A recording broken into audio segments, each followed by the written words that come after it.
Assalamualaikum warahmatullahi wabarakatuh. Selamat siang anak-anak siswa SMP se-Kabupaten Tabalong yang Bapak banggakan. Kembali lagi ke program pembelajaran Sekolah Yuk bersama TV Tabalong. Pada kesempatan kali ini kita akan belajar mata pelajaran IPS khususnya kelas 8 bersama Bapak Abdurrahim. Untuk pembelajaran kali ini materi yang akan kita bahas adalah dampak mobilitas sosial. Tapi sebelum memulai pembelajaran, marilah kita berdoa menurut agama dan kepercayaan kita masing-masing. Berdoa dimulai. Selesai. Apa kabar kalian semua? Semoga selalu sehat, bugar, dan tetap semangat mengikuti pembelajaran kali ini. Adapun tujuan pembelajaran kali ini yang akan kita bahas adalah setelah mengikuti proses pembelajaran, peserta didik diharapkan dapat memahami dampak dari mobilitas sosial. Baiklah, sebelum masuk ke materi pembelajaran, kita flashback sedikit ke materi pembelajaran yang sebelumnya mengenai pengertian mobilitas sosial. Ada yang masih ingat? Ya, kalau ada yang masih ingat, kita ulangi. Mobilitas sosial adalah perpindahan posisi satu orang atau sekelompok orang dari satu lapisan ke lapisan yang lain. Bisa mengarah ke atas, bisa ke bawah, dan juga bisa ke samping. Sebagai contohnya, kita akan mencoba untuk tebak beberapa tokoh berikut ini. Adakah yang kalian kenal? Siapakah dia? Yang pertama, yang kedua, yang ketiga, yang keempat. Ada yang sudah bisa mengetahui siapa mereka? Kita akan lihat profilnya satu persatu. Tapi setelah jeda berikut ini.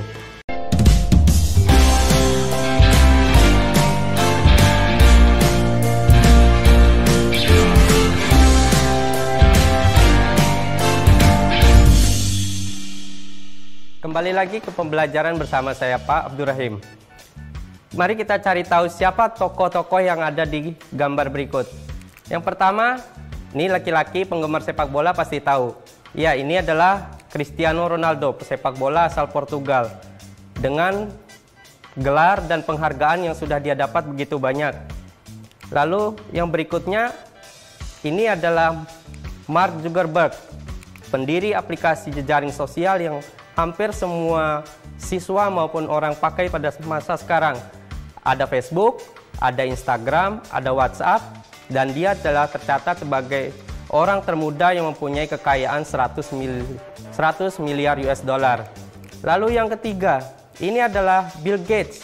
Bill Gates adalah founder atau pendiri Microsoft. Lalu dia juga adalah orang pertama yang kekayaannya menembus 1.000 triliun rupiah. Yang ketiga adalah Jeff Bezos. Jeff Bezos adalah pendiri toko online Amazon. Dia adalah mantan pegawai bank yang kemudian akhirnya milih untuk berjualan secara online dan menjadi orang terkaya di dunia sekarang dengan kekayaan 3.000 triliun rupiah berdasarkan survei majalah Forbes tahun 2020. Nah, dari tokoh-tokoh di atas semoga kita bisa mendapatkan inspirasi. Adapun materi yang akan kita bahas hari ini adalah mengenai dampak positif dan dampak negatif dari mobilitas sosial. Kita pertama masuk ke dampak positifnya dulu. Ada yang pertama adalah mendorong seseorang untuk lebih maju. Yang kedua, mempercepat tingkat perubahan sosial. Yang ketiga, meningkatkan integrasi sosial. Lalu dampak negatifnya adalah bisa terjadinya konflik dan gangguan psikologis. Kita ulas satu persatu mulai dari dampak positif mobilitas sosial. Yang pertama, mendorong seseorang untuk lebih maju. Terbukanya kesempatan untuk pindah dari strata yang satu ke strata yang lain menimbulkan motivasi pada diri seseorang untuk bergerak lebih maju di berbagai bidang. Kita ambil contoh, ya ini adalah foto atau gambar dari seorang tokoh Indonesia yang bernama Joko Widodo. Sejak tahun 2005 dia terpilih menjadi wali kota Solo, kemudian 2012 menjadi Gubernur DKI Jakarta, dan 2014 sampai sekarang pilih menjadi Presiden Republik Indonesia. Nah, ini adalah motivasi dari seorang yang sebelumnya bukan siapa-siapa sampai bisa menjadi presiden. Pada masa zaman penjajahan dulu, warga biasa sangat sulit untuk mendapat posisi pimpinan. Lalu yang kedua, dampak positifnya adalah mempercepat tingkat perubahan sosial. Kita bisa ambil contoh bagaimana perubahan yang cepat terjadi di Indonesia dari era agraris menuju era industri, dan sekarang yang sedang kita jalani sebagai di era informasi. Perubahan ini akan lebih cepat terjadi jika didukung oleh sumber daya manusia yang berkualitas. Hal itu berarti perlu peningkatan kualitas pendidikan. Kita akan lanjutkan setelah jeda berikut ini.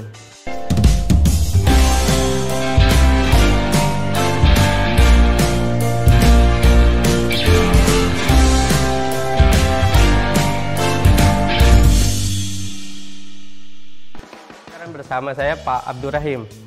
Kita masih melanjutkan tentang dampak positif mobilitas sosial. Yang ketiga adalah meningkatkan integrasi atau pembaruan sosial. Contohnya, orang-orang pada masa sekarang penggunaan smartphone adalah satu hal yang lumrah. Mau nggak mau kita harus mengikuti perkembangan zaman. Baik siswa, pekerja maupun siapapun sekarang hidup sudah tidak bisa lepas dari smartphone. Mungkin hal ini hal yang sangat mahal atau susah kita temukan pada zaman 10 atau 15 tahun yang lalu. Nah, setelah memahami dampak positifnya, kita beralih ke dampak negatifnya. Apa saja dampak negatif mobilitas sosial? Yang pertama, bisa terjadinya konflik. Contohnya bisa kita lihat dalam setiap pemilihan umum, baik pemilihan presiden maupun pemilihan kepala daerah, akan selalu ada 2 atau 3 lebih pasangan calon yang akan berebut kursi pimpinan. Tidak jarang mereka akan melakukan kampanye, bisa secara sehat, bisa secara tidak sehat, untuk bisa menjadi orang yang terpilih.